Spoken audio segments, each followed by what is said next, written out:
It's Monday, it's 9:30, and we are live. And hopefully this week we're a bit more professional and polished. And as always, I'm joined by Stu. I'm munching. Who's jumping away? I'm eating my seeds. Oh, what's happened to you? You're live. It says you're live. Yeah, something happened there. Right, I tell you what I need to do is get the chat up on my phone. See, I told you we're going to be more professional and polished. He's literally been sitting there waffling as well while we're waiting to come on. Waffling and yawning. Yeah, well, might as well say hello to everyone. First in was Nia. Hello, Nia. Sharon, hello. Blissful, hello. The regulars, Laura is here as well. Welcome. Oh, there's 12 in. So if you are here, first off, if you can hear us, give us what should we tell them to give us in the chat, Stu? Come on, you can come up with this week's word. The word. I don't know. What have you given up for New Year? What have you given up? Oh, right. The one I was just going to say for New Year. I was just going to say a sentence. Or have you unsuccessfully given something up for New Year?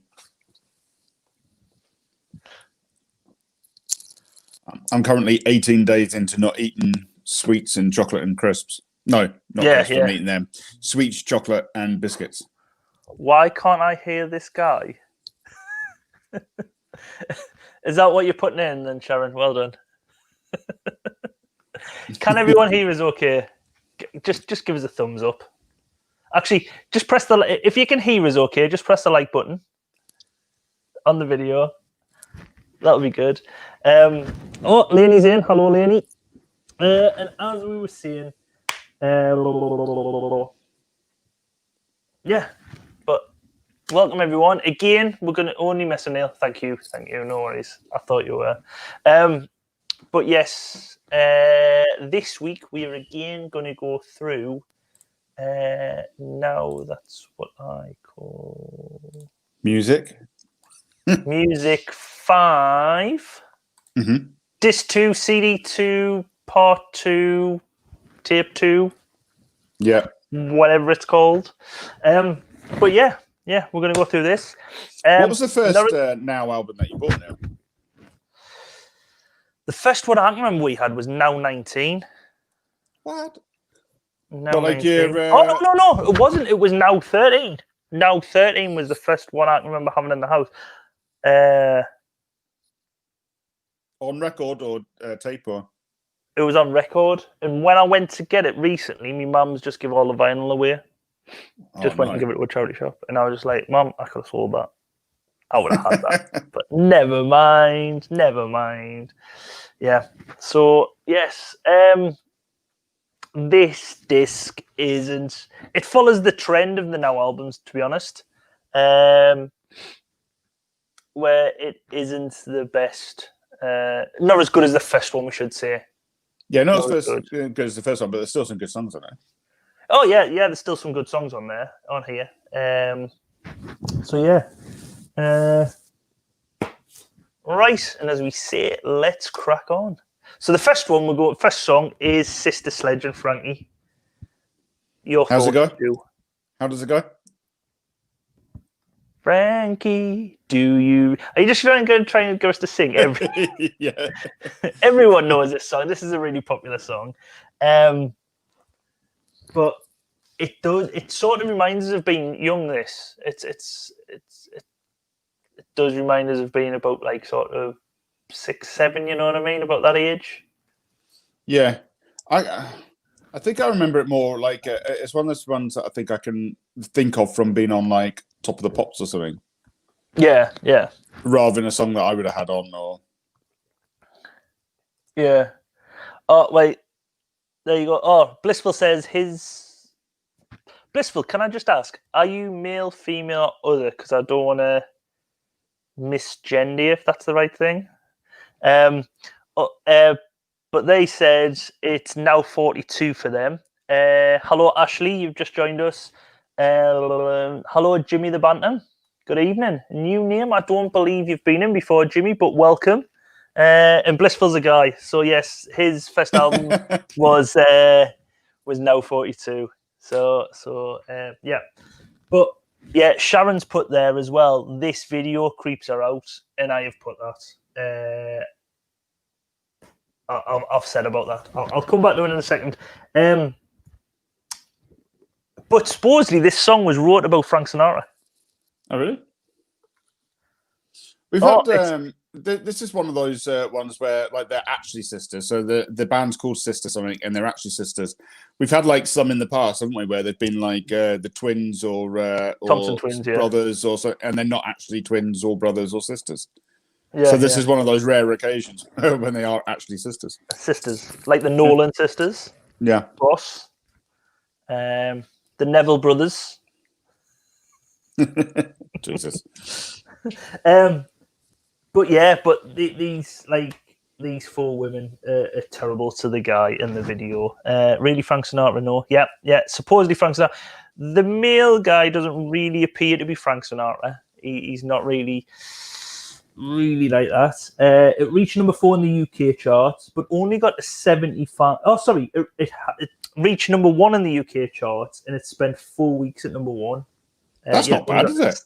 Yeah, really For good. a song that's not like a brilliant song, but just catchy. That's not bad. Yeah, it isn't Sister Sledge's best song by far. I would say Sister Sledge's best song is Greatest Dancer. Lost in Music? Oh, say Greatest Dancer. It's basically wrote for me. So, the first record I chose while being with my dad, he let me pick at the music stall in Jackie Shate's Market. Jack Shate's Market. Yeah, it was 99 pence, and I used to sing Dino instead of Frankie because I loved him when I was 10. Is there someone on purpose or by accident? Is there someone getting the names wrong again, like the words wrong? No, she was doing that on purpose. She was doing that on purpose. Okay, I thought this was someone getting everything wrong. No. Hiya, Rich. Rich is in, and also Jimmy the Bantam says it is his. Now that's what I call a live stream virginity. So hopefully we'll be very caring and gentle with you. I had just to fill in anyone who wasn't here last week. I was confused last week. Well, there's certain songs I have in my head that I think I know the lyrics to until I see them written down somewhere, and I'm like, oh, fucking hell. Like I genuinely think that the song, and I've been singing them for years, like since the 80s, of different songs. And somebody messaged me earlier about misquoted things, not necessarily songs, but just misquoted things. So like Going At It, Hammer and Tongs. Yeah, I genuinely thought it was Hammer and Thongs. And instead of nipping it in the bud, they thought it was nipping it in the butt. I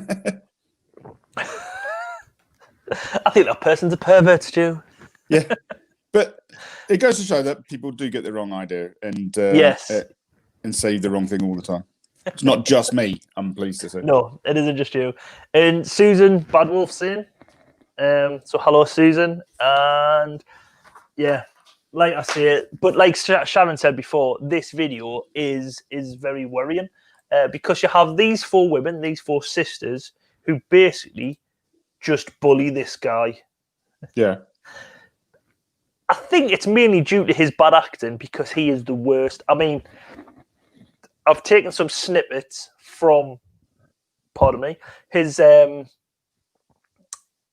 this video. I've just got it's basically most of it. If you watch this, it is terrifying how bad his acting is. Yeah, so, do you remember? Yeah. Ooh. Ooh. Ooh.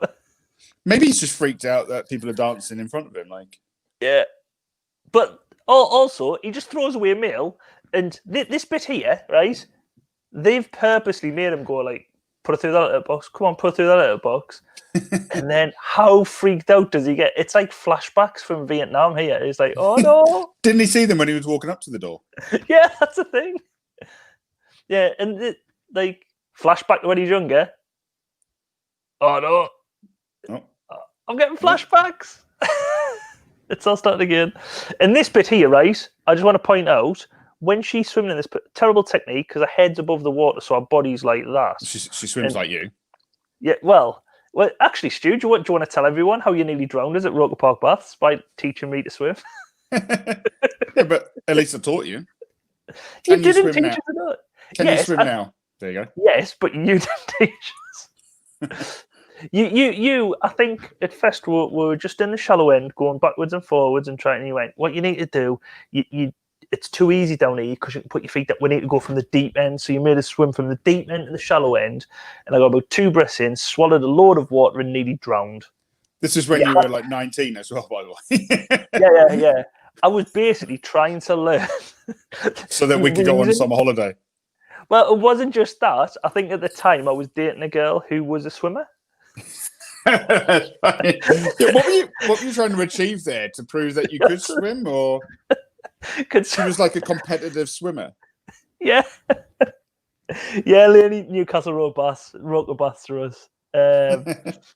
But yeah, I would have. Look at me, I can swim. Yeah, it would have been all right if she could have rescued us. And then we actually went on holiday, and you spent the whole time sitting on a lila, refusing to swim anywhere. Well, that's what you do when you're saying. But that's because half the time I wasn't getting up till 4. People knew it was like tea time because he's Neil servicing at 4 in the afternoon.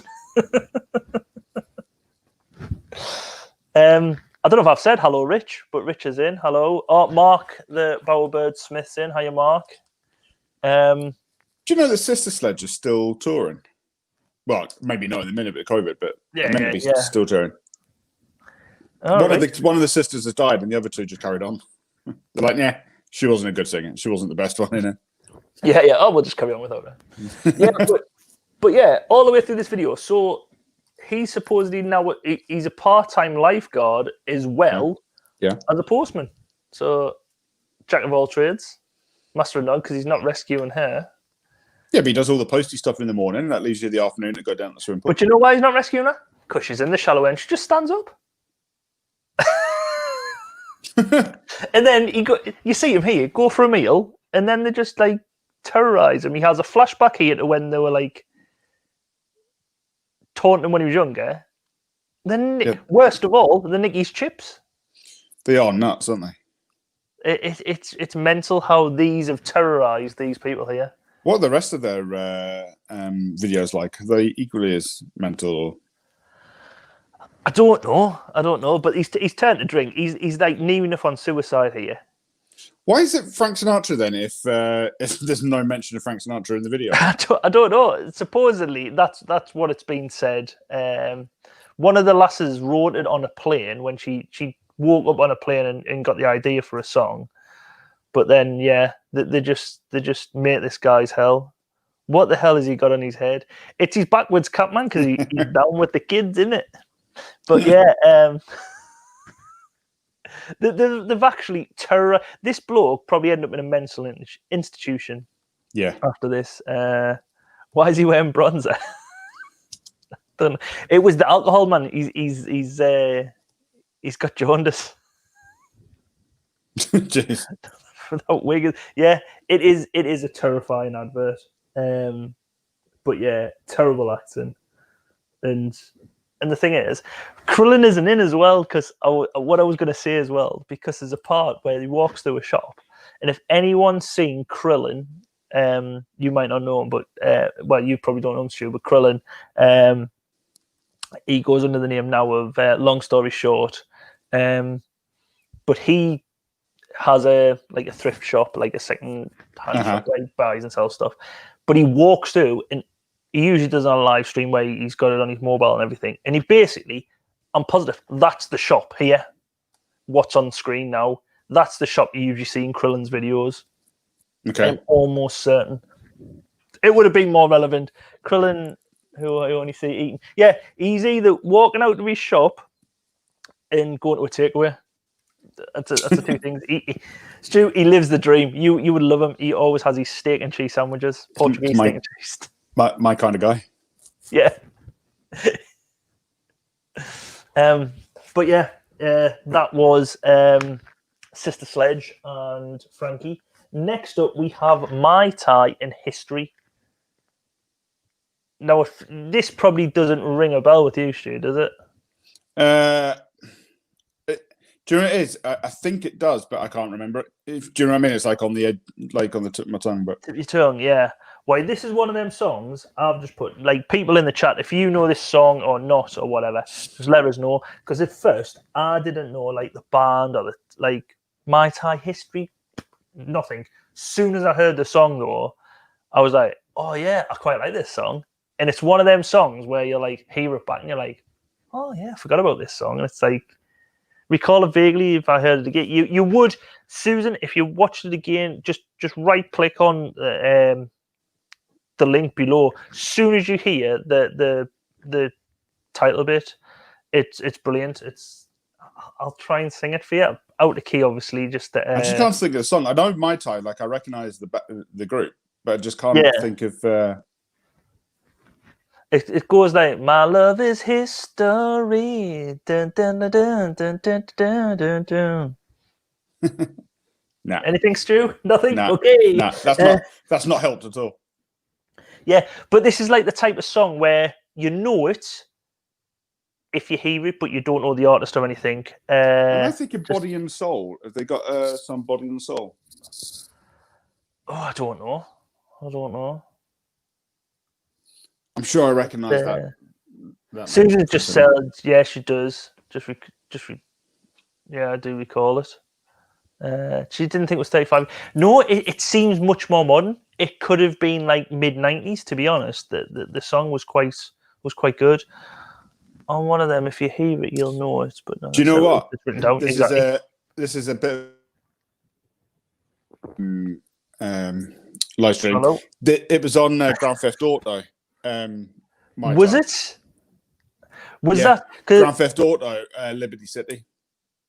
Because Blissful's just put, it's an alright tune, but I prefer the follow-up track, Body and Soul, which we'll get to when we get to No 6.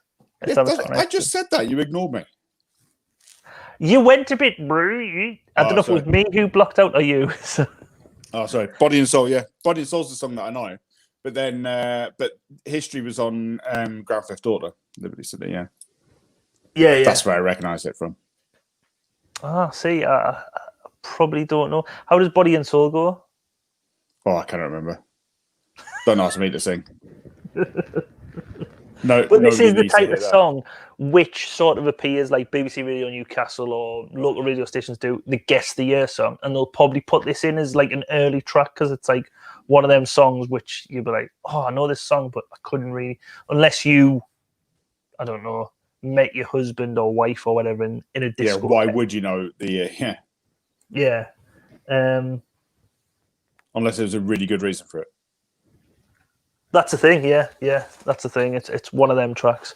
GTA take care. Oh,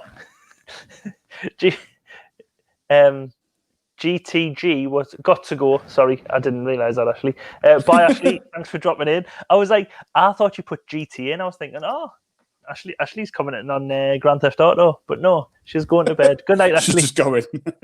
Thanks for dropping in, though. But yeah, next up, we get to Simply Red. Money's Too Tight to Mention. Now, this is a song everyone will know. Oh, hiya, Matt. Welcome. No worries if you missed last week. You're here this week. That's all that counts.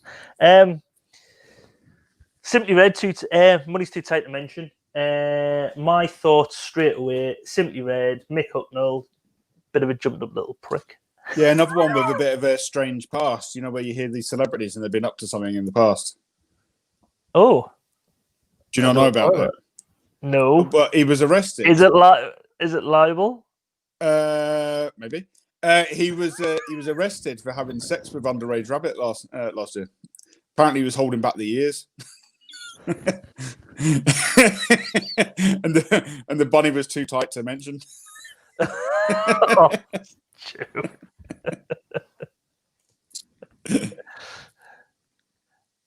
That's about all I know about Mick Hucknall. Yeah, I didn't know that because Matt's just put it's a gem of a song, regardless of whether you agree with the politics or not of the song. And the song basically was It's a cover. It isn't Simply Red's original song. It was a cover of Valentine Brothers, who wrote and released it in 1982. Mm-hmm. I don't think it charted, but NME did say it was something like the 6th best song released in 1982.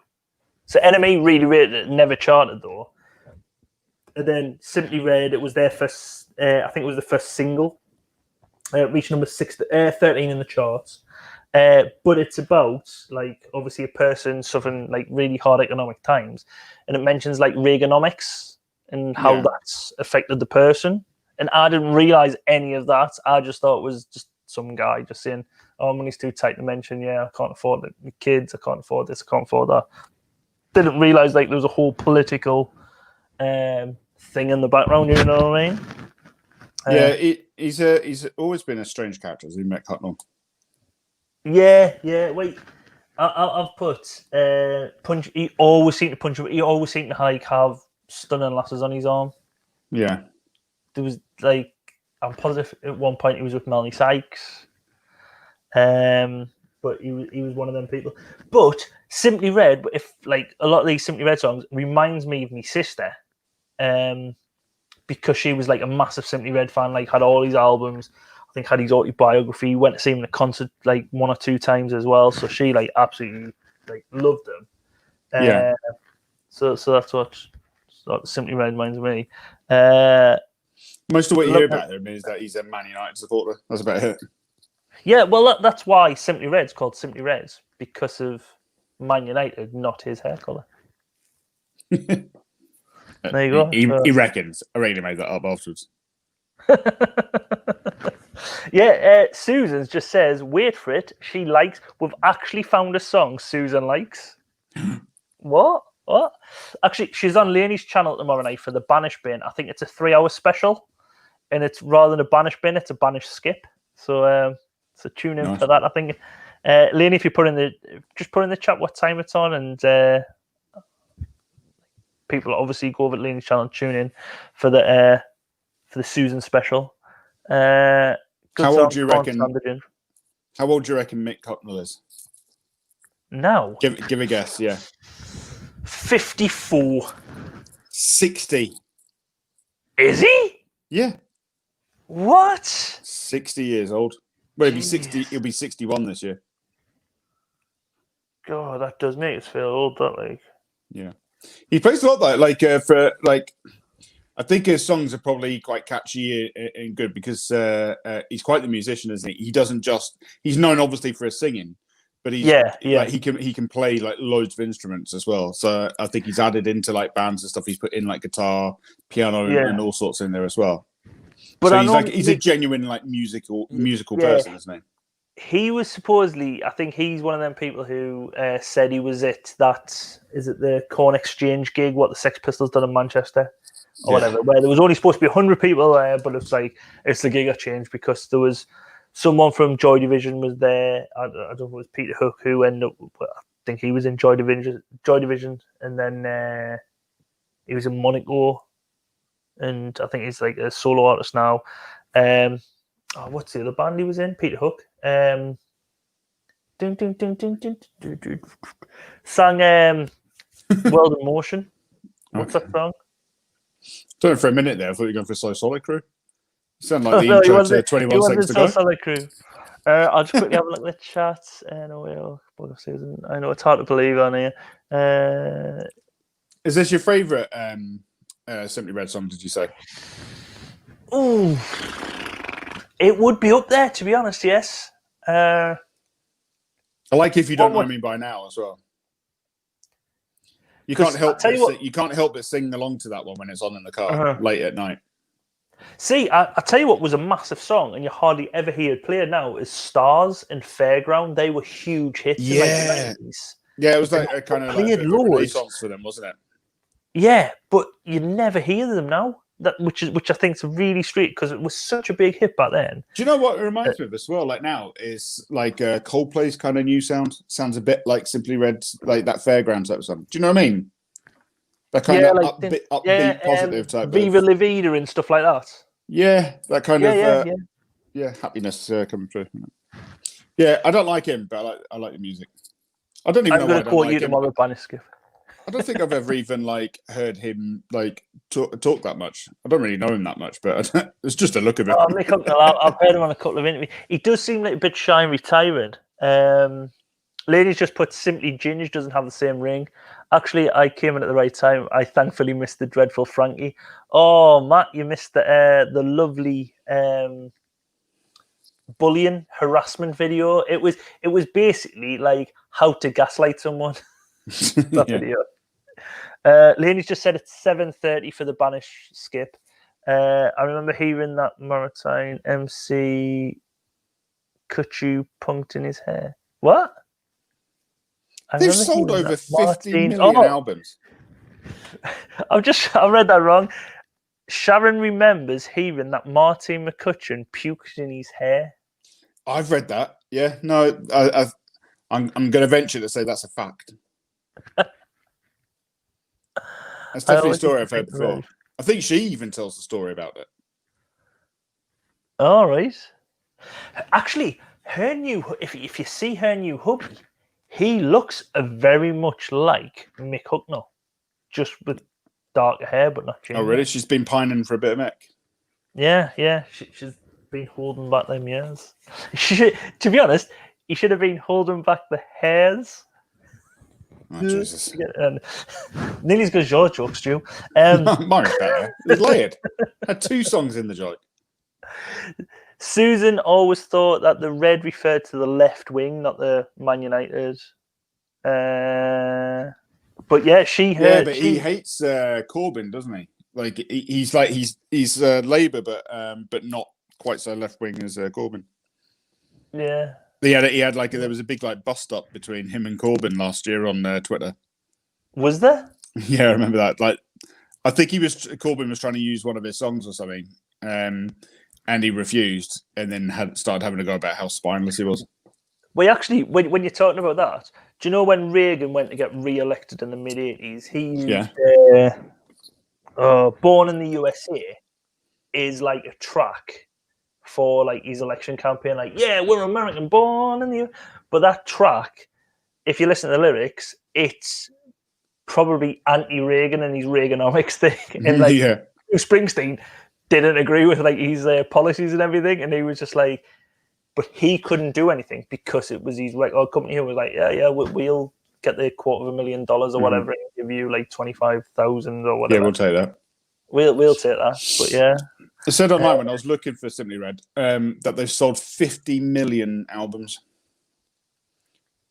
He must be rolling in the money, yeah. Yeah, he's a multimillionaire. He's an absolute multimillionaire. Gotta be. He writes the music, writes the songs, produces them. Well, he didn't write this song. No, but yeah, that Fair, because that Stars album was I can remember at the time it was massive. It was #1 for ages. You had Fairground and that; they were both #1 singles. But the album was out for ages, and I remember a lot of people getting it at the time as well. Yeah. Apparently, they reformed in 2015 as well, so they've been going out again on tour. Oh, maybe money was too tight to mention then. Maybe. But I think he also keeps bringing out albums. Yeah. You never see them advertised, do you? Tickets on sale to go see Simply Red. It's probably back in one of the papers, but then again, it's probably very niche because if you've got people like my sister or whatever who were massive fans back in the day, it's probably like them going to see Take That again. You know what I mean? Yeah, fair. Matt just said the Fine Young Cannibals were very left wing too. Yeah, I think a lot of artists, you're inevitably going to find them either swaying one way or the other, eh? Yeah. And generally, artists will probably be more left wing, you'd say. Yeah. But yeah, the music video for this though is a bit like Fergal Sharky's. Takes place in a pool hall. Apart from this one, seems a bit more grittier than what Fergal Sharky's was. But as well, if you listen to the opening part of this, actually, I don't know if I'll put the sound on. My professionalism might be slipping here. Can you hear this? No. Could you hear that? No. Oh, bollocks. French. Stop screen sharing. Bear with me 2 seconds, people. Right. Is this just to show us someone breaking at the table? No. Show entire. I'm gonna have to share audio. I'm just gonna share entire screen. Right. Got it. Hide that.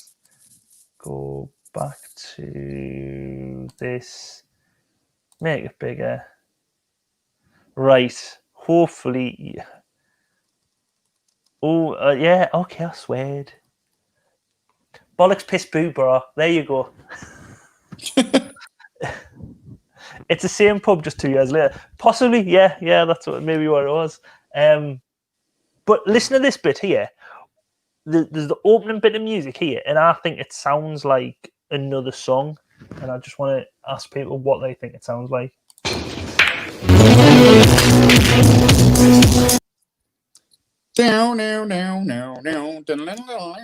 Laidler. See, I thought, like, at first I didn't. I thought it seemed something else. Let us know in the chat what you think this sounds like then, because...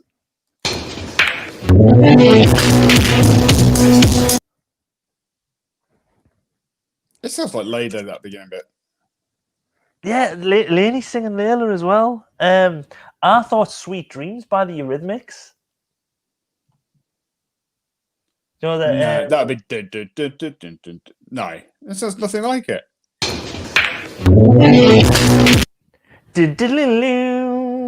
No, I've just got Layla in it. Oh, hiya, Tori's just popped in. Hello, Tori. One more time. Saw that talk of Jeremy Corbyn. One more time. What the yeah, Sweet Dreams. Nia thinks Sweet Dreams as well. Sweet Dreams. Sharon thinks Sweet Dreams. Oh, it's one of them ones. Yeah, Sweet Dreams. Mark thinks Sweet. See, Sweet Dreams, Stu. I thought Sweet Dreams. It has got a bit of Layla, but it's Sweet Dreams. Clearly you're all wrong. All we're going to do here is just... There's going to be a massive lawsuit now between Eurythmics and the Valentine brothers. That's all. But yeah, as well, I noticed Mick Hucknall had a couple of lookalikes in this. And as you know, I like a good lookalike. So the first one is the ginger lass. It might just because she's a ginger as well. Is the lass from Beautiful South. Oh. Yeah. Bit. Or her from the Thompson Twins, the one who plays the pots and pans as percussion artist or whatever. Yeah. I don't know if it's the mouth. It's the hair as well at the front. I don't know if that's the same thing. Sharon's just saying they're both the same song. It's the same. Oh my god. There's a lot of gingerism going on this stream. Sorry if there's any people of the red-headed persuasion in here. We are not being gingerist. We'll totally discriminate against any hair color in here. Yeah. And no hair. Yeah, exactly. Too much hair? Too much hair like mine? God, I'm sick of my haircut. I'm glad I can't see myself on the screen. I'm not triggered. You're basically just showing curly ginger people and saying they look like him. All right, then. I'll put it out here. If you notice anyone in this stream tonight on the screen and they have a lookalike, send it in to me via either my Facebook page or if you haven't not friends with on Facebook, just search channel name and you'll find us there. Send us it via that, or you can find us on Instagram. Again, just search channel name. I should really have an email address, but I don't really know it. If this is successful and we have entries in, I will show them next week on the live stream. And if it's successful, I'll have an email address for you next week as well. So there you go. Get your lookalikes in for anyone you see on here. So your Mick Hucknall lookalikes, get them in for next week. But that isn't the only lookalike for this video. There's also this guy here, who's the guitarist, looks like Paul Collier.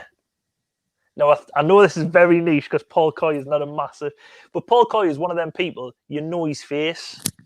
Yeah. The one in the red cardigan. You know his... The red cardigan, red jacket.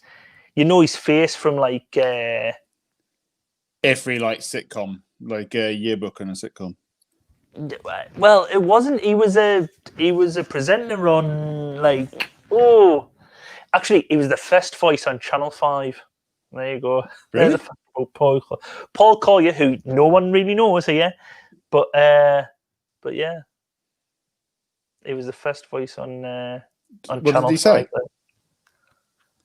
Hello and welcome to Channel 5. Or Shut up. it might have been, this is Channel 5. Oh, he was the first voice on Channel 4. Oh, Neil, Okay. you've nailed this up. I had a choice of 5 channels and I got them all right. How could that research have gone so wrong? I look like Beyonce. That is it. Lainey, that's who it is. It's been bugging me. You and Beyonce separated at birth. Get them in next week. I will show them on the channel. Yeah, Lainey, I sing like Madonna after I've had 6 vodkas. Exactly, Susan. By all means, get your lookalikes in for next week. And next, we move on to Steve Arrington with Feel So Real. How's it going? Also present the game. Yes, BBC Two Catchword.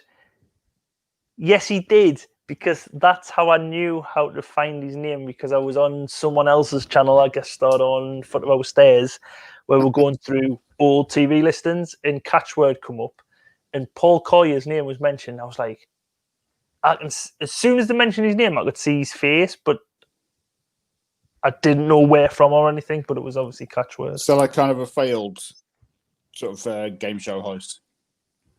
Yeah, I think he ended up going to Sky. He ended up going on to Sky, and then They all do. yeah, that's the thing. Chasing the money. Feel So Real. Another song Susan didn't realise was 35 years old, but this is probably my favourite song on this disc, this record, this tape, whatever you want to say. This episode, I think Feel So Real is a brilliant song. Instantly recognisable, yeah. To be honest, I didn't recognise it by the name, and even the song title, Feel So Real. It's just like, yeah. as soon as I've heard it, yeah, I didn't recognise it, and then as soon as I put it on, I was like, He's on loads of his songs as well. Get like sampled for by other people as well. Yeah. He's really influential. I think like Jay-Z's used him, Snoop Dogg's used him, people like that. He's really influential. Well, that's the thing. A lot of if you have a look at his bio, he's like a musician. He's a producer. He's like anything in the music industry. He's done it. You know what I mean? Promoting everything. He's done it. So, yeah, he is wearing someone's curtains there by the looks of it. Yes, he is, Sharon. You should see him in. There's, I think it's the single cover for one of his songs, "Weak at the Knees." Do you know "Weak at the Knees"? The song that's sampled a lot. But on the cover for that, and I think it's of the single or the album cover of that, it looks a bit like the Lionel Richie "Chocolate Bust." Is his album cover. Actually, speaking of Lionel Richie Chocolate Bust, I haven't mentioned this. Obviously, our official chocolatier of the channel, Sharon's in. Can you give us any update of how the head's getting along for us? I'm hoping it takes 5 months because I'm not allowed to eat chocolate until April. Sharon's just said he's also wearing tie bags, and Mark has said he's wearing IKEA bags. Definitely. He's just scared a back from the magic. Yeah, it does look like he's just a skip from a back from Magic Tricks. Sorry, posh Mistress Susan. Oh, sorry. Susan just said to me, you say curtains and tie backs, we say toga and what? Epaulets in Leicester. Epaulets. But that's the thing. Epaulets. That's a southern thing, though, Susan. Us northerners don't realise that. Yeah, French language has got this far up north. Yeah. She doesn't like being called Southern because she's from Leicester. She doesn't think it's south. It is. Yeah. Even Stu. Stu's originally from London. He said it's south. It's like 5 hours away. She's just replied in the chat there. I'm not anything more than 3 hours away from like Sunderland is Southern. Yeah. South Yorkshire and below. Anything Yeah. Yorkshire and below is south. Yeah. Mark's just said Midlands is south. Yeah. But yeah, this song, like we say, recognisable. Reached number 5 in the chart, which was the highest position for any of his songs. But there's not much info on this song. It hasn't even got its own Wikipedia page, and it doesn't even seem to have a music video. No, it's another one of those kind of throwaway songs. Yeah, throwaway song, but really good. And it's one of them songs, from me like looking it up and everything, it has been in my head, and I kind of get out of it. It's been one of them things where it's just like, feel sorry, and it's just like one of them earworms which just repeats on you all the time. So that's the mark of a good song, surely. Well, yeah, exactly. That is it is a mark of a great song. Next up, we have Jackie Graham, and again another song I don't recognise, another singer I don't recognise. When I'm listening back to it though, it's sort of recognisable, but it's possibly could have been one of 100 songs where you're like, oh yeah, one that you hum along to, but you never quite got the tune. I probably couldn't even hum along to it, to be honest, Stu. No, but if it was on the radio, I mean, you're not deaf, are you? Yeah. I've just put down. It's like a local radio filler type thing. It's one of them songs, like we say, it'll get put on like My Tai in History. It'll get put on in Guest of the Years or something. What, someone's going to come on the chat in a minute and be like, "This is my greatest artist ever," just because we have no idea who it is. But reaching number 9 in the chart. See, the songs like this will reach like top 10. Somebody must love it. People like over the heads.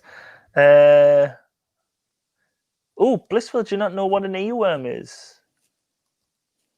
What? One of those earworms, huh?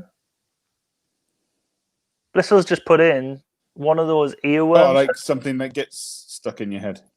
So yeah, it's like a song or a tune what gets stuck in your head, and like you'll be going to sleep and you can still hear it. Yeah, Susan just said it's a very bland song. Yeah, reached number 9 in the chart. Beverly Knight did cover it, but it didn't chart when she covered it.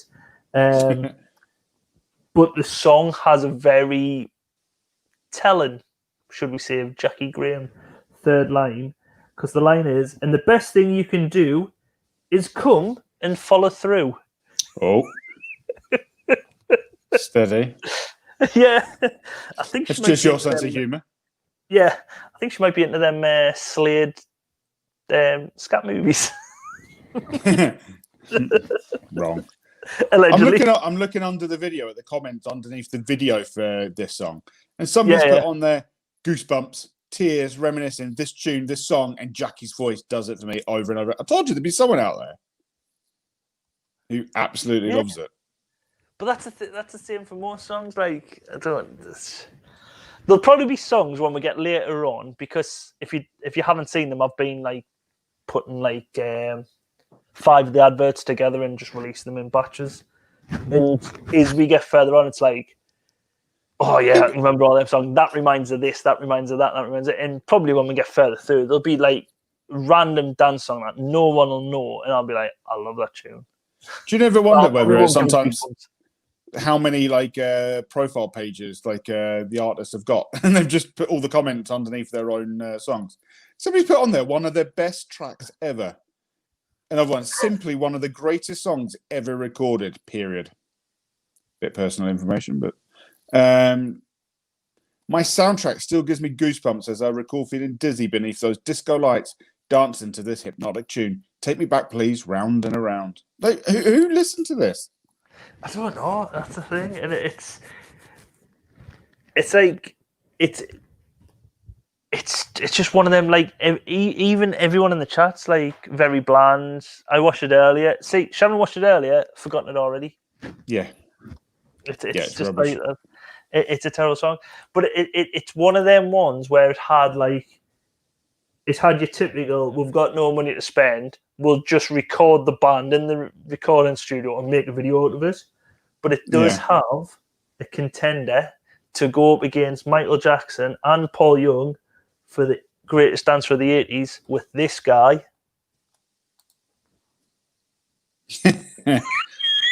Nice. Is that on a loop? That's on a loop, but I was going to say that's amazing. If it's not on a loop, to go along with Paul Young's.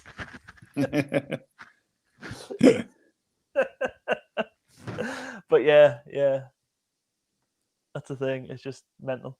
I guess it was a magic moment for that person. Yeah, exactly. Who that was is clearly smoking crack. Apparently, she's still going as well. She's still touring. I'm hooked on the comments now underneath.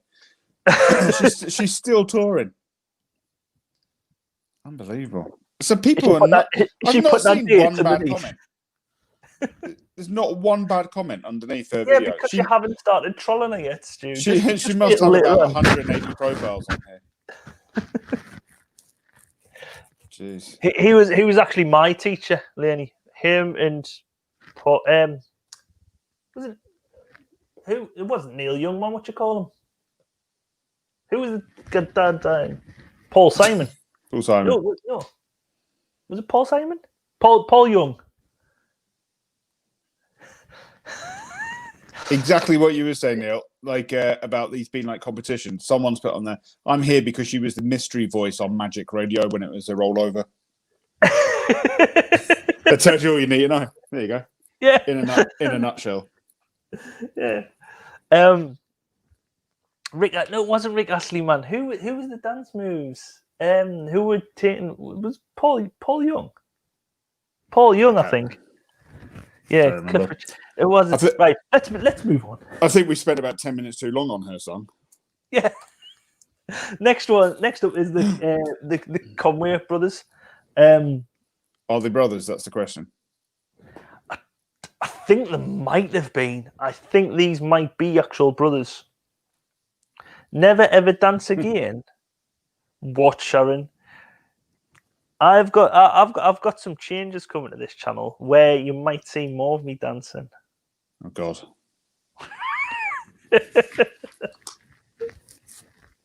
The live streams are gonna go.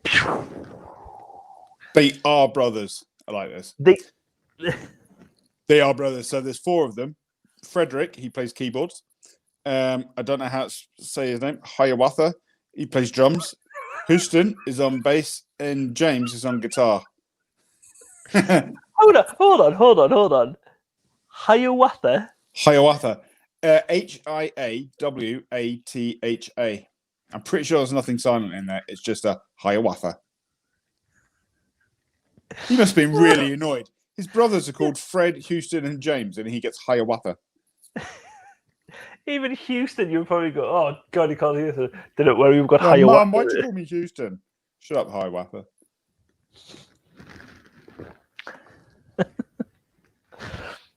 Wait, I know someone who basketball coach, he used to coach at Newcastle Eagles and everything, and his name was Fabulous. His first name was Fabulous Flournoy. Nice.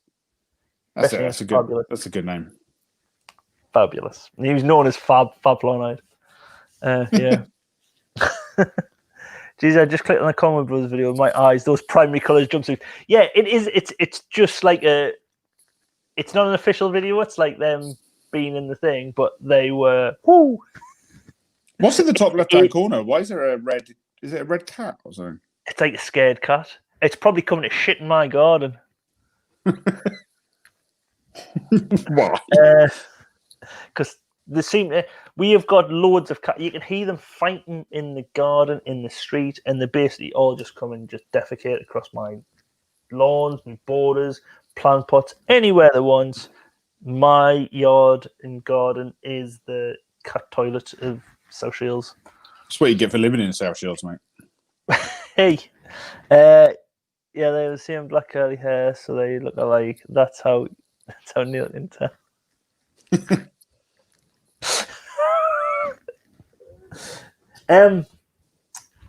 like I said, I didn't recognize the artist. I didn't recognize the song, but I thought the song when I played it, I thought it was a track of a film called Breaking. I don't know if anyone's seen this. It is a fantastic movie.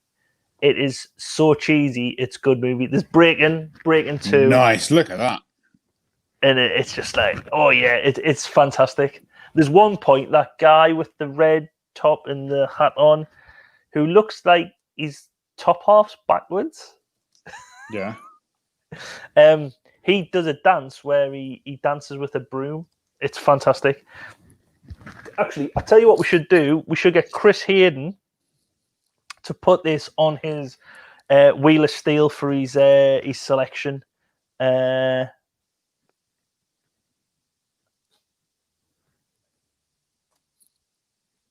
what? You put him up to telling us 20 times. Oh, see, do you know when I was talking about getting drunk on New Year's Eve on Looney Stream, Stu? They're starting to mention it again. How bad was he on this live stream? I want to know. Wait, supposedly it couldn't get a word in during the 20-minute cut open. So Neil tells me that he's too embarrassed to watch it back, and he got told off by his missus the next morning. Yeah. So now I really need to know how bad it got. I don't know. It was very, very good. Are you saying that with like a not like a shake of the head at the same time? It was so good. It was bad, I think. Or so bad it was good. I cut at least 30 times.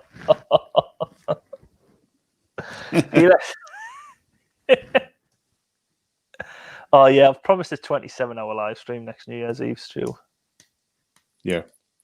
For the full 27 hours of New Year's Eve. But yeah, this song reached number 11 in the charts, but it seems I thought it would have an official video where you see like loads of breakdancing and body popping and everything, but there's nothing. There's just nothing. So it was just nothing. I was starting with breakfast in Samoa. Yes, I'm starting with breakfast. Have some poi.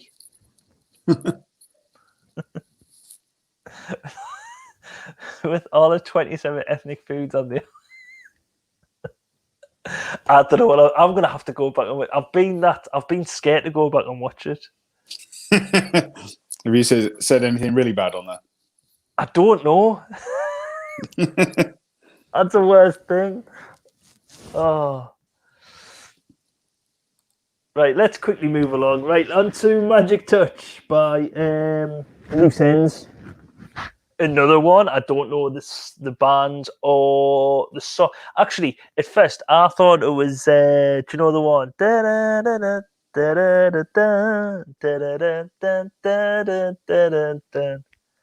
No records. We're out of touch. We're out of time. I thought it might be something like Magic Touch. I thought it was something like that, but I don't think it was. But yeah, don't know the band. Don't know the thing. Listen back, sort of. It seemed familiar, but I don't know if it's been on an advert for like chocolates or something. So I can't think of it. Yeah, but yeah, it reached number 16 in the charts. It was released in 1992. That's why I'm thinking it might have been on an advert for something, but I couldn't find any information on that. The music video though is quite high tech, like compared to some of the other ones, because it mixes like animation and like real life people in. I mean, it's no Roger Rabbit, but it is quite like, for the time, that is like state of the art. Really, isn't it? Yeah. Oh, look at that. So, but Hot lines, clean edges. Yeah. Shannon thinks this is a weird farty video. It does. I think they were just doing this video though, just to show off, like, oh, look at what we can do with your music video, and it made no real sense to anything else. But we're just like, yeah, let's make this. Never heard one. Instantly forgettable. Yeah. Useless fact. This is one of the many songs to use the infamous TR-808 cowbell sound. Okay. What's the TR-8? Right. Next week, I'm going to have a TR-808 cowbell. I'm going to get the sound. We're going to get one. I'm not going to get one, but I'm going to play the infamous sound. So along with lookalikes next week, we're going to have an infamous thing. And hopefully a Lionel Richie bust by Sharon as well. Woohoo! We can but dream. Yes, we can but dream. It's no Aha take. Oh yes, Aha Take on Me, where he becomes the cartoon. That is very good. Actually, it reminds us a bit of that, just like a cropper version.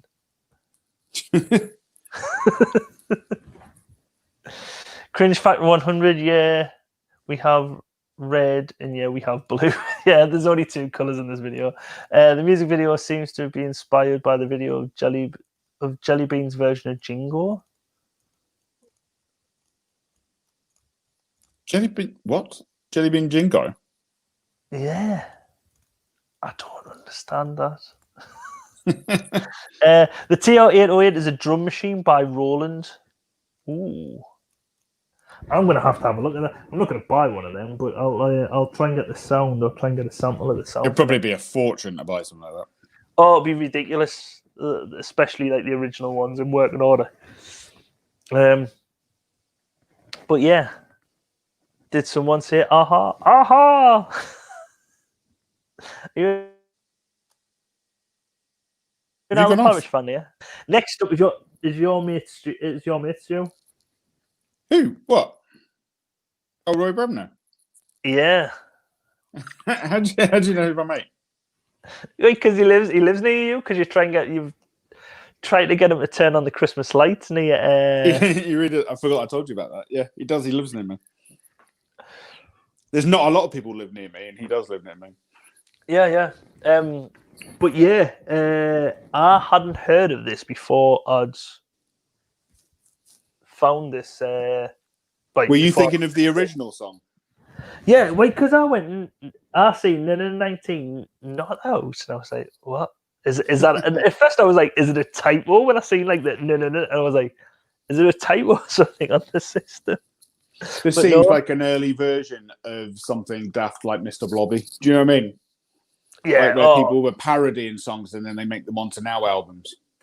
I think Spitting Image, like they'd done Throw Chicken in the Air, got really big and everything, and then there was like loads of parody songs. Like, oh, pardon me, who else you had Star Trek in as well. Star Trek across the universe.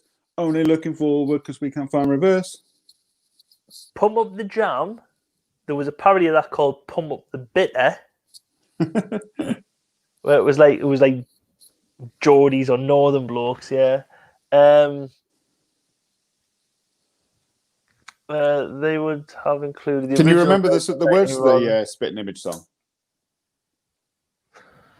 It was something like throw a chicken in the air, stick a deck chair up your nose, fly a jumbo jet. Buy a jumbo jet, and you bury all your clothes. Paint your left knee green and stretch your wisdom teeth and pretend your name is Keith.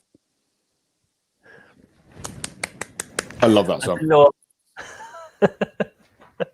Have you watched any of the new Spitting Image? No, I was just going to ask you that. No, I've never seen it. Is it good? Disappointing. Or... Nah, it's a bit disappointing. Yeah, it's silly, but it's like some bits are funny, but a lot of it's disappointing. It's not as good as it used to be. But then nothing ever is it? Exactly. The 80s. What a lovely era it was. Yeah. Had a bit of everything. Blissful says they should have included the original version of 19 rather than this sorry excuse of a parody. It is a terrible song. It was Rory Bremner's big breakthrough, actually. It was his first time he really got known in the public. But it rather than documenting Vietnam like Paul Hardcastle's 19 did, this documents the 1984 England Test series against the West Indies, where David Gower only averaged 19. Yeah, it did get to number 13 in the charts, and it's amazing. Hard work though, this song, because it's not the original one. Yeah, Susan says this is fucking atrocious. This is shocking. This needs to go on your banish bin. Yeah, well, pig and poop. I sadly do recall this. Never ever want to hear it again. But you've made me listen to it. I am so sorry. Aha. Hold on. Oh, Star Trekking. What were we thinking in 1987? That's the thing. I can remember. Star Trekking reminds me of being on holiday in like Butlins or somewhere. Yeah, It was out at the time. I'm positive we were in Butlins or. I'm the same. Might I be can remember it from being on Southport. holiday. Yeah. I think my brothers were playing it. Like, we had like. I've told you before that I had au pairs at that time. You keep calling me posh, but one of the au pairs that I had was French, and she came over and could barely speak a word of English. But my brothers were older than me, so they're like 10 years older than me. So they were into like the young ones and Spitting Image and stuff. So basically, most of her English was learned in the first like 6 months she was here from the young ones or from Spitting Image. So she should just drop in random swear words and stuff like that into conversation because she thought that was just how you spoke. You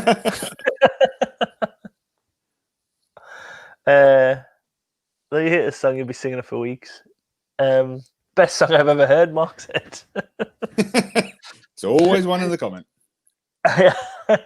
Sharon's actually met David Gower, as he's from Leicestershire, and she met him in the same shop that she met the lead singer of Shawadi Wadi. Is this just like where the famous people go for the papers or something? Shawadi Wadi. That shop was it like famous Leicester peeps. There you go. Did Gary Lineker get his Walker's crisps from there? See what I've done there because he's from Leicester. Oh jeez. And then this reached number 13 in the charts. Yeah, but bar that, that's all it deserved. Yeah. So if you look up this video on YouTube, should I tell you how popular this song is? It has 3 comments. I mean, on YouTube, everything we get more than 3 comments on YouTube. Do you mean? Oh, mate, I'm gonna have to leave a comment on this afterwards. Someone's put on there. Forgotten how good this was. Shane Bremer got obsessed with politics. Yeah, because he was better at singing than he was at doing parodies of politics. Donut. Kind of an idiot says that on the track. But he was better at singing than he was at his comedy. Yeah, I'm gonna have to have a look at this. I met Gary Lineker's dad. He used to have a stall in Leicester Market. Susan is just hanging out with all this. She's like a minor celebrity in this track now. She's got like one of those paper guides that tells her where things happen, so she can go and stalk them. Actually, I could probably make her jealous because she's a massive Doctor Who fan, and I have met, what's his name, Captain Jack. Who? David Tennant. John Barrowman. John Barrowman. Yeah, met him before.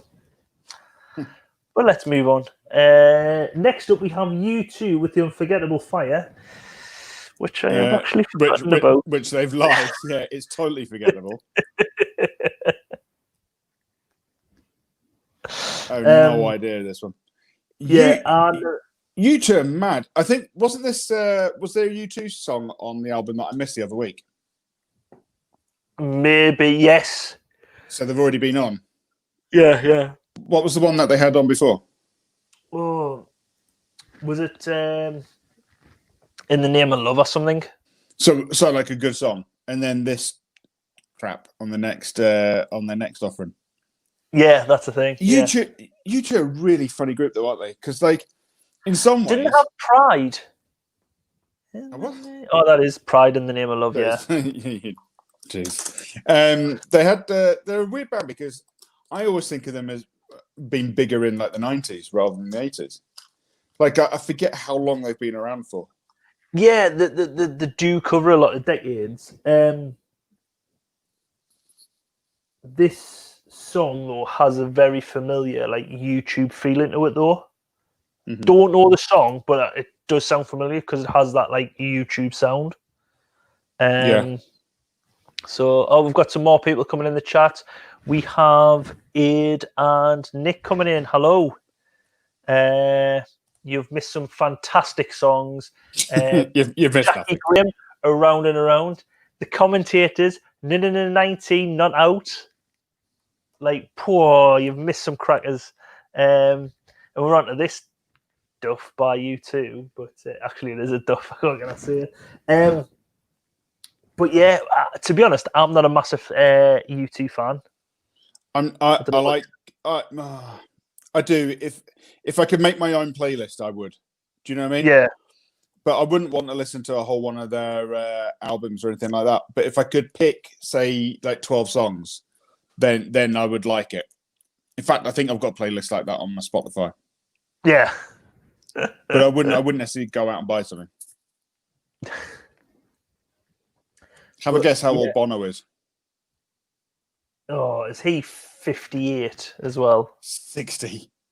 Is all these 60. musicians on here 60? Mad. How is he 60? I don't know. But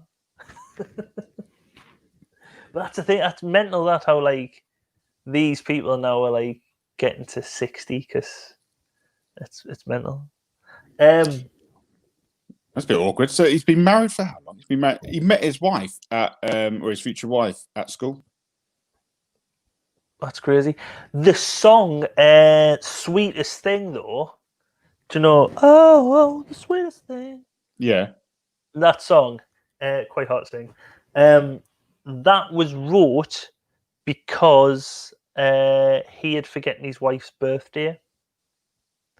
I don't know. I don't know if the song was wrote because he forgetting his wife's birthday, or the video for the song was made because of forgetting his wife's birthday. Yeah. Because if you notice the song, it's like going through the streets and he has boys on and everything. To be honest, that is possibly one of my favourite U2. This will probably get hated from like proper loyal U2 fans because I think that's one of their best songs. Yeah. So, first off, congratulations, Nick, as well on winning the challenge. Seen that earlier on. Didn't he write the song for his wife? Yeah, it must have been. He wrote the song for his wife because he's forgetting. That's some way to make up, isn't it? Yeah. I like the one. If you can do that kind of thing, I feel like you should. What's the best thing you've ever bought your missus for anniversary now? Let's just make people aware of how cheap you are. Actually, one of the best ones, and I should do a video on how to make this, was it would get like an anniversary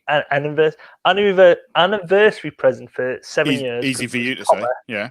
And what I've done, I got 7 pennies, all copper, and all representing different years, and put them in the shape of a 7. And underneath, so 1981 was the year we were born, and then you made the number 7 out of 7 pennies.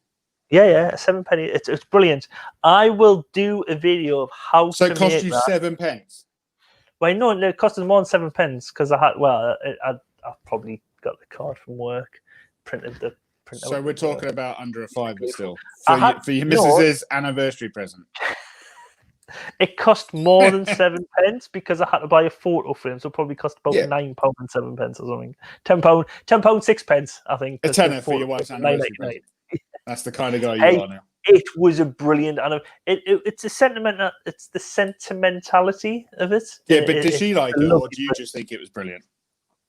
No, did she go, "Oh, that's really nice of you, Neil. Thanks," and then walk off, and not talk to you for the rest of the evening? There was once I got the. Did you forget, and you just suddenly taped together 7 coins? I didn't forget, Stu, because I had to collect the coins. No, but there's once I did get. You're a coin collector. You definitely had those in your collection. Maybe. I'm just going to read some of the comments. Love you too. Trying to get out of it. Will it be a 27-hour video? No, it'll probably not be 27 hours. I'll cut it down.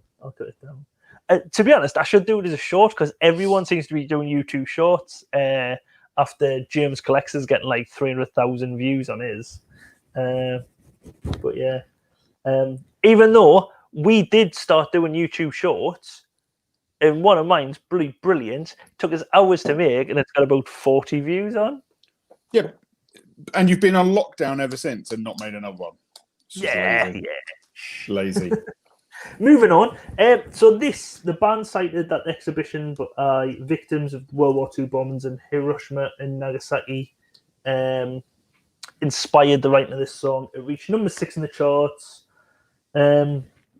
But the music video is just typical U2, like cityscapes, and then Bono or The Edge just gazing into the distance, and it's just I'm not a massive fan. I don't know.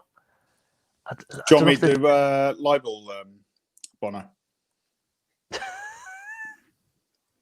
I definitely know something about it. Oh, wait, 2 minutes. 2 minutes. All views on this channel by any person speaking of their own and are not totally shared by this channel. Go ahead. And so this is only Neil Weatherall's idea. And so back in, I'm going to say 2001, I know that he was with Andrea Corr, even though he's married still. What? Yeah. Is this going to be Daily Mail headline tomorrow? In a hotel where I worked at. Friggin' hell, Stu, that's quite... Whoa! Let's move on. Jesus Christ, Stu, I didn't think it was going to be that. Friggin' hell, Stu, man. It's your channel. Read your contract. Next up, let's get on to the Style Council. Jesus Christ, Stu, that's freaking hell. I hope Ant's watching so we can get him on bloody speed dial and get him on a retainer. Jesus Christ, Stu. Well, you just when you're in the bar. All right. Uh-huh. No, yes, just the bar. Andrea Corr, yeah. Oh, the cars. Can you remember the cars? They're beautiful. Can you remember that SNTV? They're beautiful. You're beautiful. The weirdest one was the brother. Wasn't it a whole band of them? They were like brothers and sisters, and it was just the one brother in the background. The one brother. Well, it was brilliant when they used to do it on SMTV Live, and they used to have like Ant Deck and Cat Daly where they were going, we're beautiful, beautiful. And in the background, they used to just have someone with like a paper bag on his head with eye holes.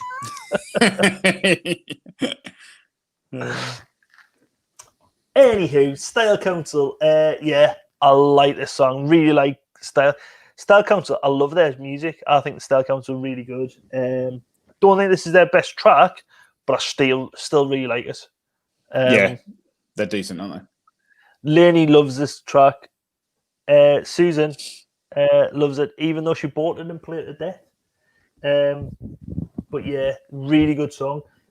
Reached number 6 in the charts. Couldn't find much on it, but I don't know.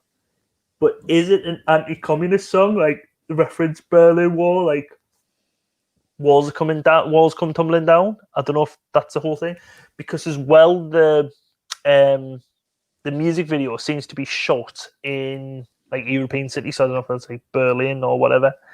So I don't know. So if anyone in the chat knows, please let us know. Good song, but again, what is the whole of this album? What is the? Wasn't it 1989 that the Berlin Wall came down? Yeah, that's what I'm saying. So that come down 1989, but was there now a movement to try and pull it down, or I don't know. Maybe it was the Style Council who started off. Yeah, I was only 4 at the time. Good song, but again, what is going on with the pianist? This is the best track on the whole album, both tracks. Yeah, the guy who plays piano in the Style Council, he looks like an actor from like a lot of 80s stuff. I'm positive he was on Heidi High. It wouldn't be unusual, would it? No. What I'll try and do, I'll get it as a lookalike next week to start the ball rolling with our lookalikes. So pianist, Heidi High. There you go. We're going to be flying with these lookalikes. This is the best track on the whole album, both discs. Ooh. It's a good song, but feels so real. I find the song. Oh, it's hard to argue.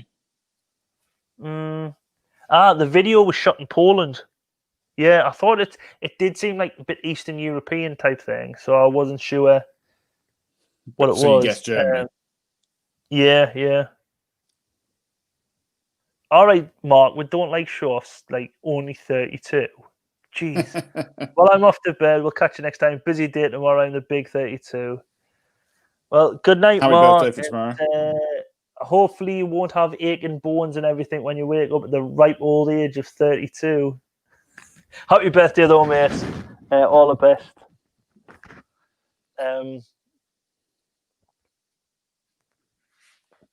Did he have a certain colour curly hair, Neil? No, he didn't have a certain colour curly hair. It doesn't make Hucknall look like, no. But yeah, like I say, this music video, like I say, it was shot in Poland to a very unenthusiastic audience. Let's go and watch a Style Council in bloody misery. Yeah, but you couldn't be happy. You had to be a bit moody. Yeah, but Tell part of the everyone fashion. seemed so. Don't show any emotion. You know what I mean? It's just typical Eastern Bloc. Go back. Can you go back a frame? What, the guy with the tash? Yeah, Which one? Him? him. No, the other guy with the tash. Him. Look at that. That's a strong tash, isn't it?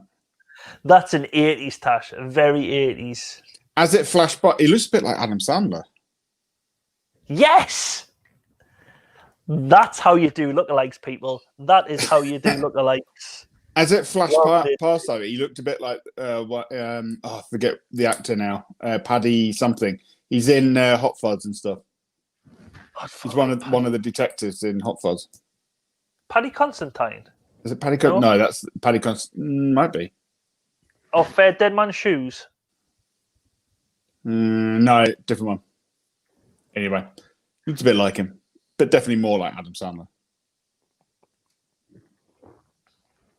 He thought he was in an orgy. Sense of disappointment. With that porn tash, you never know. Let's move on to the next one. The next song we have is Katrina and the Waves. Huh? Fun, happy, uplifting. It's just a cheerful song. It's you heard this on every holiday you went to, just after the DJ would announce how hot it was. You have like a Greek DJ going, and it's I can't do the accent. Hello, everybody, peep. It's 42 degrees, and then this song will come on after us. And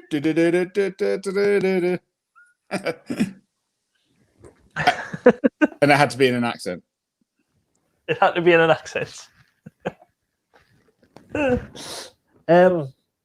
But this song, not the best Pretenders song. Is this a Pretenders song? Pretenders? The Sunshine on Leaf, isn't it?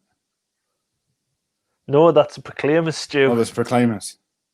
I like this one now. When I am in a good mood, but it's played to death at times. But I think this song does put you in a good mood. This is my go-to if I'm feeling low. I love it. Yeah, this is a song which should be, do you know, like Groundhog Day, where he's always woken up to Sonny and Cher? Yeah. If you were always waking up to one song, if it was this song, you would probably wake up in a good mood. Saying that though, like, it would ruin it, surely. Yeah, like Susan said, it'll probably be played to death. I get into trouble now because I have the Imperial March from Star Wars as my wake-up alarm in the morning, and it drives my missus nuts. I used to have that as my like, do you know how you can set different people's a ringtone? I have, ringtone? I have it from my mum. It used to be my wife's. And then Adam, well, people who don't know Adam's about 5'3", and when he used to phone me, the song from the Oompa Loompas used to come on. But yeah. But this song actually reminds us of Look Who's Talking. No, like the yeah, I've never put that together. Actually, do you know Eve, who we know, Stu? Yeah. Do you know her kid? Looks a bit like... that looks like him. This is look-alike special. This people, that looks like her kid, doesn't it? For anyone who doesn't know, there's only me and you know her. Yeah, there's only us two who knows her. And it'd be questionable if you start showing pictures of her kid on the internet. Yeah, I'm not going to do that. But yeah, this because there's a bit where John Travolta's babysitting this kid in Look Who's Talking. Now I get it. And it's I just love that that bit. film. I've never seen it. I can't remember the last time I've seen the film. And Oh, I but you've seen- don't think my kids have seen it. My kids would probably love that film. So it's a good film. it's a good. I think it's a good film. Kirstie Poppy will Allen's probably love brilliant in it. Yeah. I used to have a crush on her when I was younger. You had a crush on everyone now. Yeah. It wasn't. Yeah, I've got a pulse. Yeah, I got a crush. It was originally wrote though. This song is a ballad. What? How much of a different song would that have been if this was a ballad though? Yeah, that would have been weird, eh? It would have been terrible. It reached number 8 in the UK chart, and between 2000 and 2010, the song is estimated to have earned the band $1 million between them per year. What, since then? So between 2000, so in Yeah. 2000, it earned the band $1 million. In 2001, it earned the band $1 million. In 2010, so every year, because the royalties, it's a bit like Coldplay, where rather than Katrina Ander, I don't know what her proper name is, rather than just her being the songwriter and everything, she decided to split the fees, like the royalties, with the whole of the band, a bit like Coldplay does, where they split 4 ways. Okay. So what they've done between that, so every year, say if there's 4 members of the band, they each get £250,000 each. I understand the maths. I'm just surprised at the numbers. Yeah. £1 million between 2000 and 2010, which That's I just mad. think is wow. Thanks You know to what I mean? every Greek DJ. Yeah. Mental. Hiya, Laughter. Haven't seen you in a while. Welcome. Please let us know if any of these songs have any good memories for you. Currently, it's Katrina and the Waves. Or and bad What- memories. Oh, bad memories, yeah. Could be bad memories. It'd be like Alan Robson's Night Owls, couldn't it? Well, that's Phone in with your problems, love. your flashing blade. For anyone who's not from the North East, not gonna, I think there's only Laney who'll get that. Just need to write a catchy theme, a catchy song like that, and you may feel like, yeah, exactly. That in like Noddy Holder's Slade. Noddy Holder's Merry Christmas, everyone. Just mental. Or any Christmas number one. Yeah. It was re-released in 1996 and only got number 53. I think. Oh, pardon me. Sorry. You want me head off here? I think it possibly got released on the back of them winning Eurovision, because Katrina and the Waves won Eurovision for the UK with "Love Shine a Light." Yeah. Back then. But they say here the song is being popular in TV commercials, and advertisers pay between $150,000 to $200,000 for each television campaign per year. Do you not think there's an alternative to use? So, like, why on earth would you pay that amount of money for a song for your advert when you could choose plenty of other songs as well? I'm thinking Will Smith's Summertime. Yeah. Or Summer in the City. You could choose all sorts of songs that you wouldn't have to pay £150,000 for. That's like we say, it's a good, popular, uplifting song. You'll probably have to look at something like Happy or by Pharrell or something. Pharrell, yeah. Or then what's the other one? Justin Timberlake. I got a feeling inside my bones. What's that? Yeah. Sunshine in My Pocket. Sunshine in My Got Pocket. that Yeah. Sunshine in My Pocket. Yeah. They're like uplifting, like feel good tunes, aren't they? So that's probably Arguably, why. you probably still have to pay the same kind of amount of money out to Justin. Yeah. That's true. That's totally true. Ooh, what have you come up with there on the screen? So the next song, I think it just makes us laugh, is Gary Moore and Phil. Is it Lynott? Now, Gary Moore, never heard of, hadn't heard of this song. They look like they've stolen those costumes, don't they? Yeah, they do. Phil Lynott, I did know because he was from Thin Lizzy, and after researching it, so was Gary Moore, who he doesn't look the brightest button in the box like Gary Moore, does he? No. Looks like you after a couple of beers. Is it actually? I don't know, because Phil Lynott does actually have like curly hair, like a bit afro hair, but it does look That a bit like cannot be his real hair. I don't know, because it does look a bit like a bear skin, though, doesn't it? Yeah, that can't be his real hair, surely. I don't know. Although the sideburns match, don't they? Yeah, that's the thing. I changed my mind. I think that's his real hair. Both of these are now in Susan's basement. Well, Phil Lynott's definitely in the ground somewhere, because he died within about 6-7 months after this song. He took a heroin overdose and then died of sepsis, heart attack or something. What a happy story. He was a junkie. Yeah, but the opening of this, like... So, yeah, I completely forgot about this, but I really like it. Love a bit of hard Irish rock. Poor Phil died soon afterwards. Yeah. And that is his real hair. Nice. That's it's not so much how curly it is everywhere else. It's like the bit around like his fringe and like a bowl, and it's like I'm positive he must have styled it into like a bear skin, I think. Yeah, that's good hair. What the heck? But yeah, this is a bit of the video here. Again, I don't know what the song is. Someone else might know, but there is a rock song which goes like "Run for the Hills," like "Run for the Hills." I don't know if it's AC/DC or not Metallica. What you call them? Iron Maiden or something like that. But this, like the guitar, like music, and this sounds like that.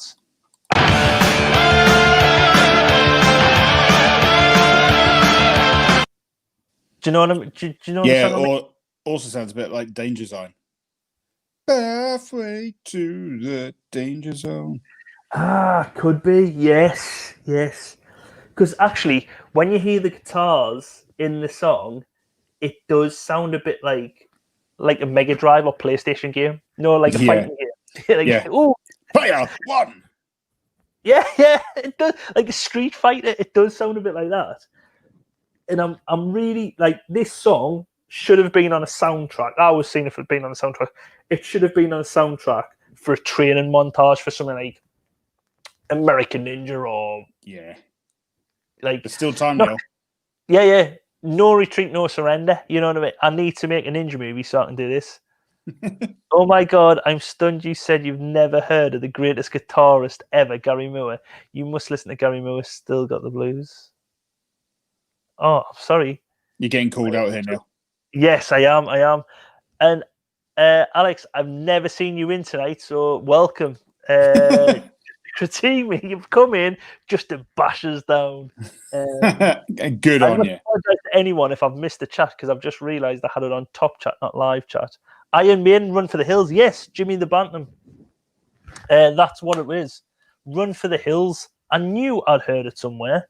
That's what it does sound like. Thank you. I'm not going mad. But this song is about the Troubles in Northern Ireland. Obviously, they're from Northern Ireland. And because they're obviously both originally from Thin Lizzy. Mm-hmm. But Thin Lizzy, when they originally started, were called Tin Lizzy. Okay. Why did it change? Well, Tin Lizzy, I don't know if you know what a Tin Lizzy was like. I don't know if it was a gun in World War I or World War II. Or it might have been. It was something from World War I or World War II. And they named themselves after that. And when they went to play a gig somewhere, one of them went, "Oh, what's your band called?" They went, "Oh, Tin Lizzy." You thought it was thin. No, that's it. And I thought it was Thin Lizzy. And they announced them Thin Lizzy, and they just stuck with that ever since. There you go. Tin Lizzy. But yeah. But yes. They're not even a joke. No, that is not a joke. That's a serious thing. Thin Lizzy is called Tin Lizzy because of mistaken pronunciation by some idiot somewhere.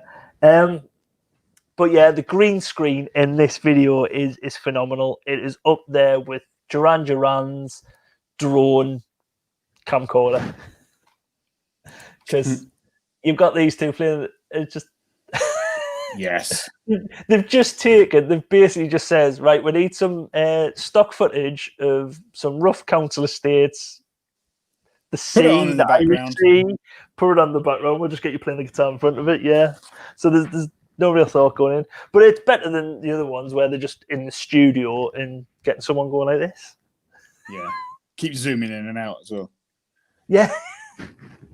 The next song we have is another band I have never heard of, The Damned.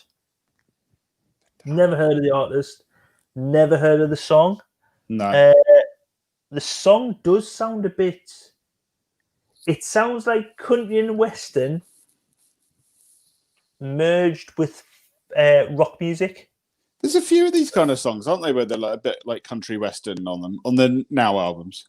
Yeah, but it's country and western rock. It sort of doesn't go. Looks like one of them rough northern council states. What? Yeah, I've never heard of The Damned. Uh-oh. Yeah. Oh, I'm going in the Banish bin tomorrow night. Yeah, I've never heard them. And to be honest, why would I? They only reached 25 in the charts. So I don't know. Anyone else got any thoughts on this? Phil was the Dennis the Menace. Took the name of the robot. Oh, so it's nothing to do with World War One, right? So you've just made it up. Phil was the Dennis the Menace and took the name Robert Tin Lizzy in the Beano and changed it to Thin Lizzy because of the Irish pronunciation. It's a good job we have some people listening to this who know what they're talking about. Yes, exactly. I think not next week because disc one, like tape one and everything's usually good tape, so we pretty much know a bit more stuff. But when we get to disc twos, we're possibly going to have to get special guests on who know what they're talking about. So not next week, the week after, I think we're going to have to start special guests to come on and talk about what they know. They're not my thing, but they're still going. You're personally close to the Banish bin, the Banish Skip Nail, presenting a music show. Never heard of The Damned. I'm sorry, I've never heard of The Damned. I've got a disclaimer that I've always said right from the beginning. I know nothing about music. I usually know a lot about shit, but obviously not The Damned. I do know the lead singer does look like the evil version of Pete Burns, because I know on disc one we had Pete Burns from Dead or Alive. Mm-hmm. He was a mermaid, and in this, it looks like Pete Burns is turned into a vampire. Yeah, I'm looking for a bit of crack. Yeah. So yeah, that's all I've got on this song. I'm sorry. I'm gonna have to go listen to them now.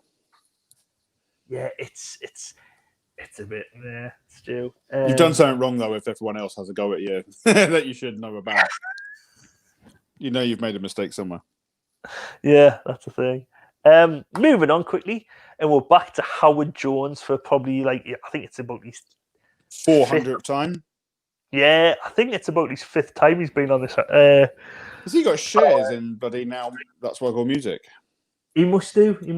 I didn't really know the name of this song, but as soon as it started playing, I knew it from the. There's a bit here I've got where it's a bit.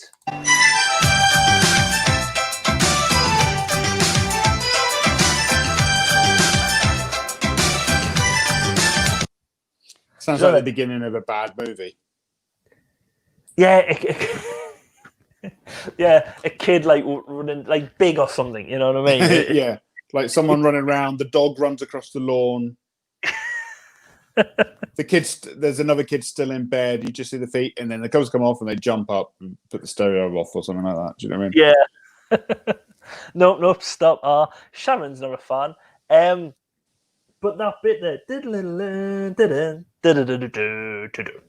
I knew that bit. But that's pretty much all at that. We've done enough, Howard Jones. Move on. Yeah, but like I say, this song's about. The video is quite interesting because the song's about not wishing your life away and different stuff like that. I'm just going to say it got number 14 in the charts, but the music video, it's Howard Jones playing it starts off where it's like him being on top of the pops, but then the show gets cut up by interference by someone going onto other channels, and there's like him in a load of different commercials. And it wasn't until I read up on him, I realised it was him in the commercials because there's like, oh, I'm just got the same part there, here. So he's the guy there with the glasses on. Mm-hmm. He's the news reader there. I look like Chris. What's his name from? Is it Chris Martin? You know, the Day Today. Chris Morris. Chris Morris. Chris Morris, and he's also like the person there. He's all them different people. But the thing is, it's like all cut up, like where it's been interrupted. But yeah, that was Howard Jones on this thing. Let's have a quick look at the comments. I really like this. I only really like one of his. Like to know well. Officially had the first punk song with the new Rose and damn guitarist Captain Sensible with the hit Happy Talk. Oh, Really? Wish come true. What, really? that was a punk song. Officially had the first punk song hit with New Rose and Lizard. Didn't realise this video had a strange ad thing going on. Yeah. It was about like the song's about not wishing your life away, so it's like it's an arty farty video, really, Sharon. I didn't realise Happy Talk was a punk song though. I learn something every day. And then finally we get on to the King. Yes, Jimmy King of the Neal. Northeast.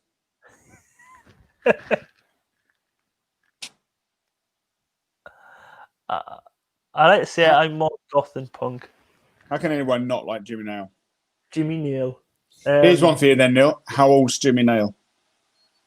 Oh, he's got to be in 68. 66, you were close. Oof. That was your closest guess so far. I just thought because I'm positive Thingy's like 70 now, what you call him?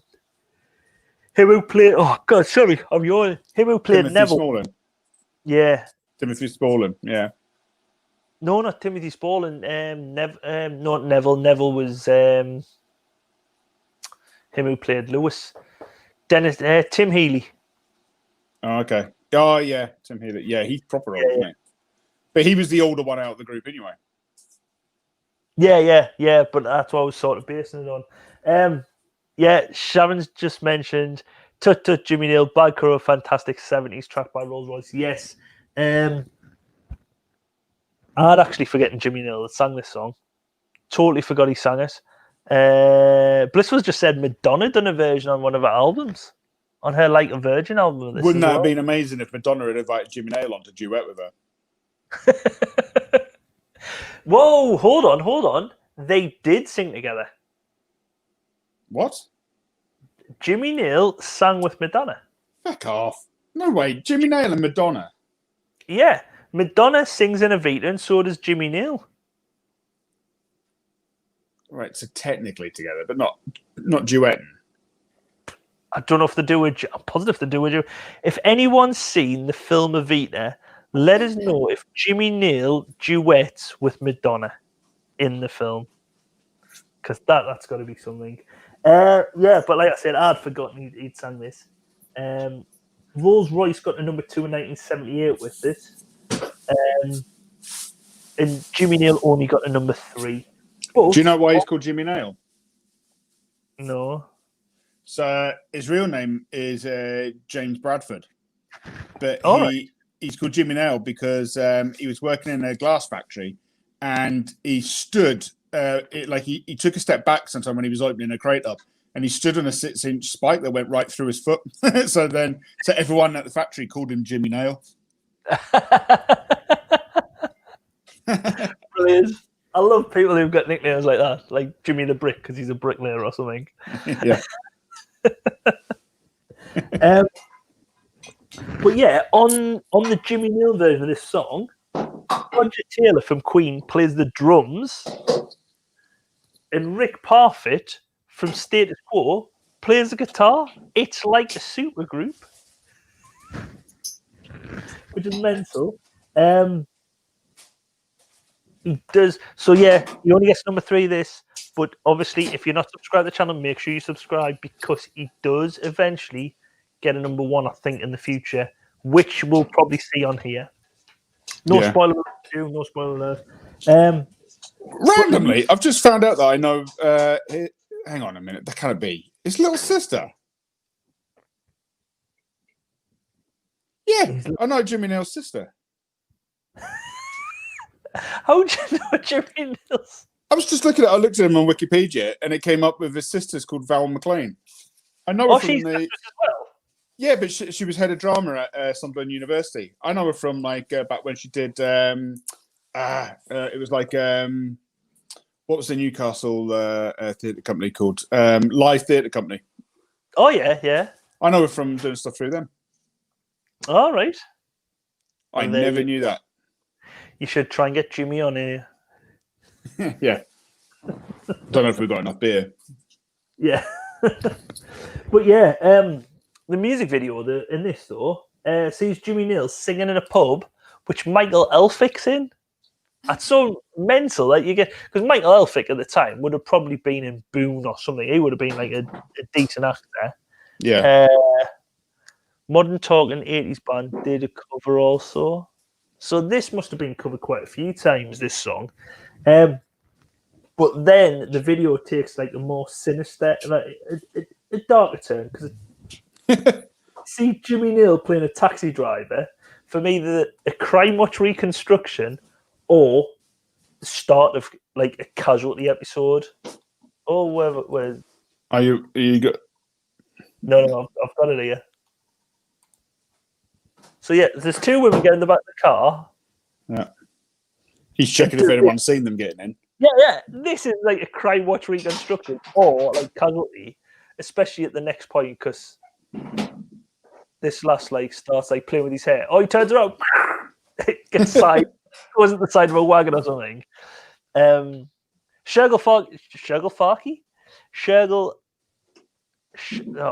Sharkey. Oh, Jesus Christ, I can't speak. This is horrendous just listening to it. It is probably you just tend to see love don't live here anymore. And it is. That's just as good. Probably I love it. I love a bit of Jimmy Nail. But yeah, Jimmy Nail. And obviously we cannot mention Jimmy without the famous not that one. Without the famous Metro chase. These Metros go very fast, and the thing is, I didn't realise he stops on the platform and then starts running. Yeah, he makes a decision, doesn't he? For any resellers in the chat as well who's still here, does anyone think that guy who Jimmy Nail's chasing on the train looks like John Luke, who used to be the reselling white boy? There's a look-alike central. There you go. Is that the... Yeah, the guy from... It is Susan. It's Roger Taylor from Queen. He's on the drums. You know, the one who looks quite fit as a schoolgirl? That's Roger Taylor. And the guitarist, Rick Parfitt's also on the video. I deserve it. What? Come on. But yes. Hit me! Got him. But yes. So, Jimmy Nail. We need to do more on him when he comes up with his next song on the Now album. Yeah, I think we've got a few years to wait before Crocodile Shiz Lion comes up. But yes, that is the end of Now 5, finally. And next week, we'll be moving on to Now... Oh, hold 6? on. 6, yeah. Sorry, that was not my strong point. But yes. So, thank you, everyone, and the 13 who are still left, you hardy souls. Thank you very much for sticking with us. It says 14. Oh, 14. Someone's just come back in just to say goodbye to us. Seeing if we've gone yet. Yeah, you still here. Yeah, but thank you, everyone, for coming. So thank you, Sharon. Thank you, Susan. Thank you, Blissful. Let's move up the. Thank you, Alex. Thank you, Jimmy the Bantam. Laughter. Leonie. Mark. He's already gone. Ashley. Aids. Nick. And anyone who was in before us. If I've missed you, I am sorry, but thanks everyone for joining, and hopefully we will see you all again next week. Well done, everyone. Yeah, well done for staying with us. Oh, we had 15 for a second there as well. Yeah, we've hit 15. Back, boom! Come on. If I stay on a bit longer, we might get to 16. Come on, 16. No, 16. stop it. Right, goodbye.